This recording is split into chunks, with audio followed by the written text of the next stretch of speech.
The village lay cradled in the folds of the mountains, its thatched rooftops resting like bird nests upon the gentle slopes. Dawn broke softly over the Joseon countryside, spilling gold and pale rose across the sky.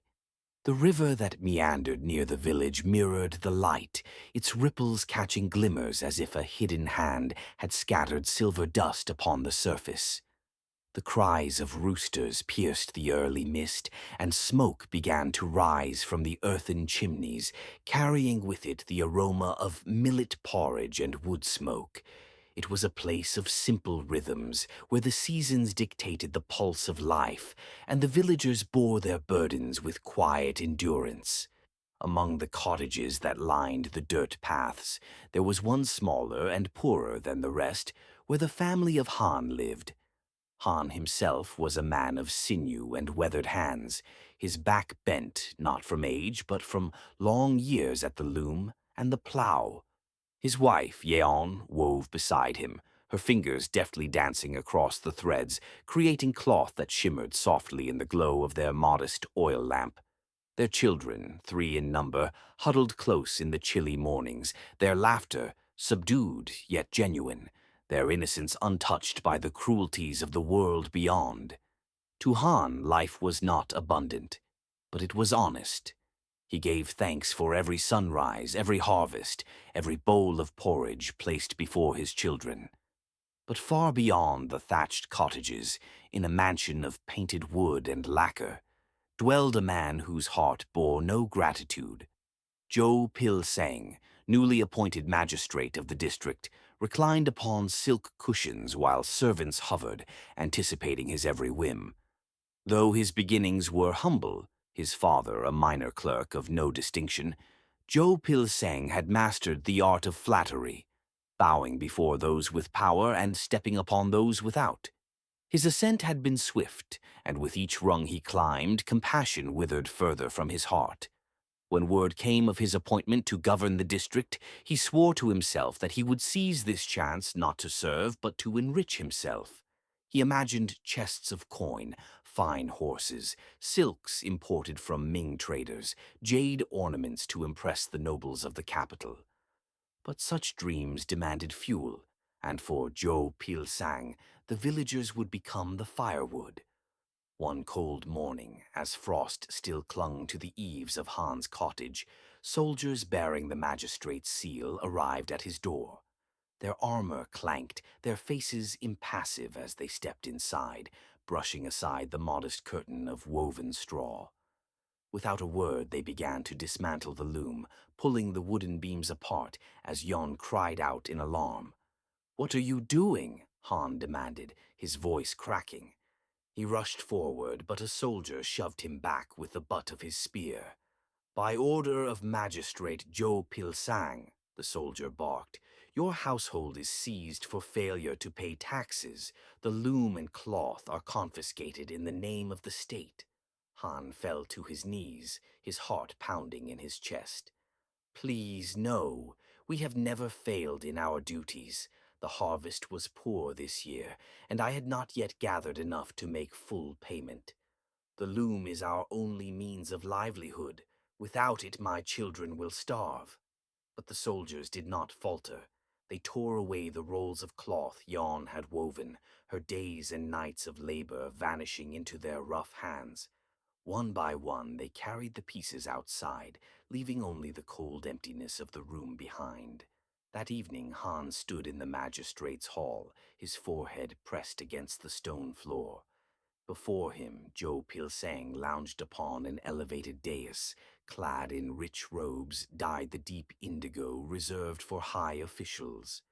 A fan of painted silk rested in his hand, which he flicked lazily as he regarded the supplicant below. "Most honorable magistrate," Han's voice trembled, "I beg you to show mercy. The taxes will be paid, I swear it. All I ask is that you allow us to keep the loom so that we may continue to work. Without it, my children will have nothing." Jo Pil-sang's lips curled in a smirk. "Your children? Is it not the duty of every subject to feed the state before he feeds his own? Taxes are the lifeblood of Joseon. If every peasant wept as you do, the kingdom would crumble." Han raised his head, tears streaking his dirt-stained cheeks. "We do not defy the kingdom. We do not defy you, my lord. We only ask for a chance."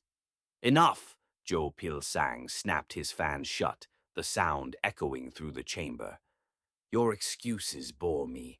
The loom is confiscated. If you value your children, keep them quiet, lest their wailing bring harsher punishment upon you." With that, he dismissed Han as one might shoo away a fly. Han was dragged from the hall, his pleas trailing behind him, unheard and unwanted.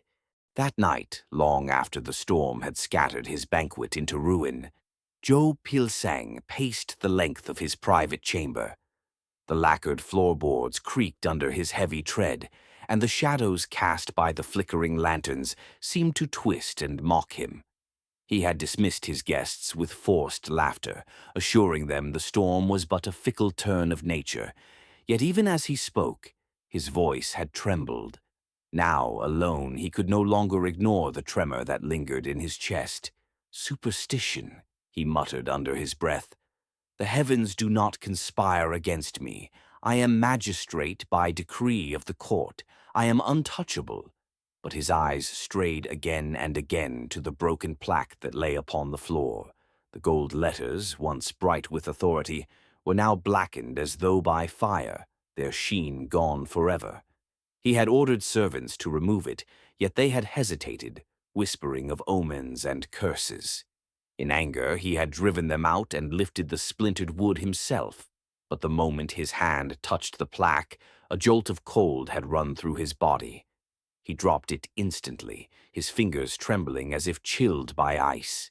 In the days that followed, calamity came in relentless succession. His prized horse, the one he had boasted of to every noble within reach, began to grow restless. Its eyes rolled white whenever thunder grumbled in the distance, and it refused feed, kicking violently at the stable walls.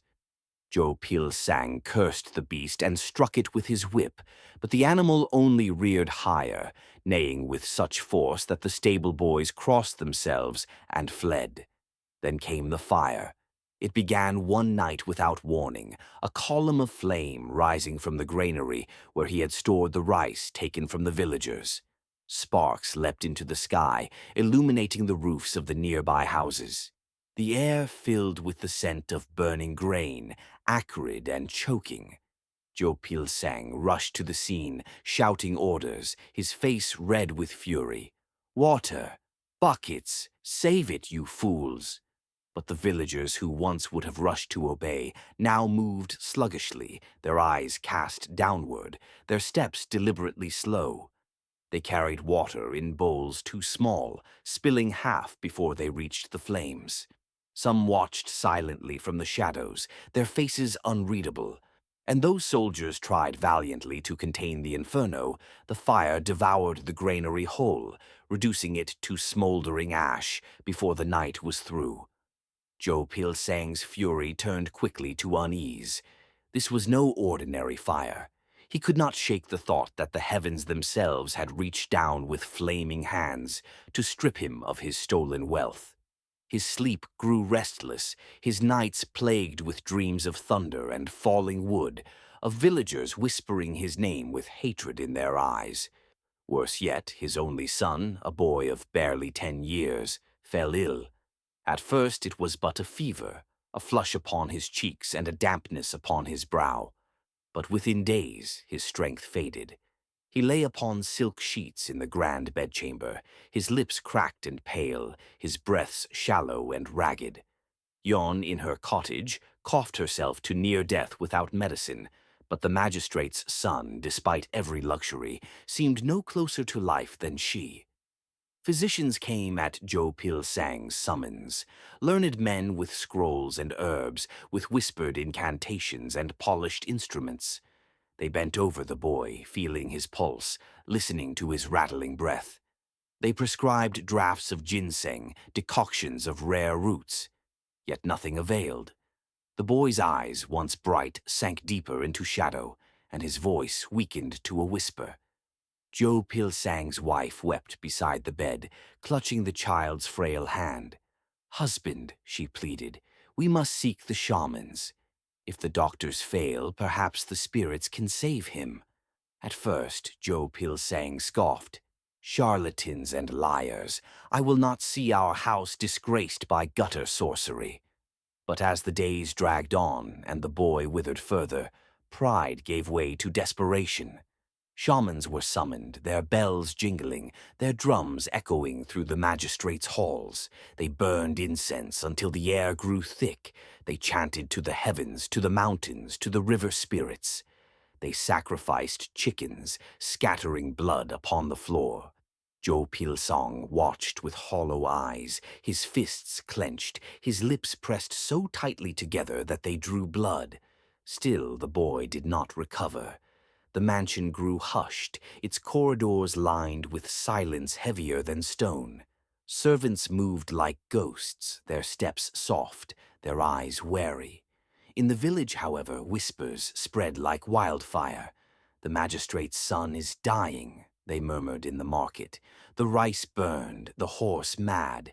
It is the heavens punishing him. He sowed greed, and now he reaps ruin." Lightning still danced across the clouds, casting his shadow long and twisted upon the ground. And though no